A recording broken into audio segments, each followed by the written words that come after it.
একটু সাহায্য করা যাইবো? সাহায্য করো। আমার মোটরসাইকেলের তেল শেষ হয়ে আটকে গেছে, আমার কাছে টাকা নাই, আমার 100-150 টাকা দিতে পারবো? আমি পরে দেখা হলে দিয়ে দিই। আমনে এত টাকা তো নাই। এত টাকা নাই? কত আছে? 90 টাকা আছে। 90 আছে? তাহলে 90 দাও, আপাতত হাফ লিটার বইরা যায়, আরেকদিন দেখা হলে দিয়ে দেবো। দেওয়া যাবো? দেখি তো না। এটা কিসের টাকা? আমার খরচ টাকা। তোমার খরচের টাকা আর নাই?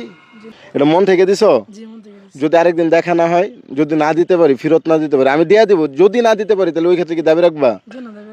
দাবি রাখবো না? নাম যেন কি বললা? মোহাম্মদ আবু সাইদ। আবু সাইদ। আচ্ছা ভাই, ভালো থেকো। হ্যাঁ, আল্লাহ হাফেজ। আমি এটা দিয়ে তেল বইরা আপাতত যাই আর কি। ভালো হইলো, উপকার হইলো। আচ্ছা আচ্ছা, 1 মিনিট একটু দাঁড়াও। একটা সত্যি কথা বলি, জি। আমি আসলে একটা ভিডিও করতেছিলাম। ভিডিও করলে প্রবলেম হবে? জি না। আমি জাস্ট দেখার চেষ্টা করতেছিলাম যে আমি এই রাস্তাতে বিপদে পড়লে এই যে অটো বা ভ্যান গাড়ি যারা যাইতেছে তাদের কাছে যদি আমি সাহায্য চাই তাহলে আমার কে সাহায্য করে। ওই যে একটা বেটা মুরগি লিয়ে যেতেছে না, জি। আমি তারও কইছিলাম, সেও আমার দেয় নাই। একটা ভ্যানওয়ালার কাছেও চাইছি, দেয় নাই। মানে অনেকে দেয়।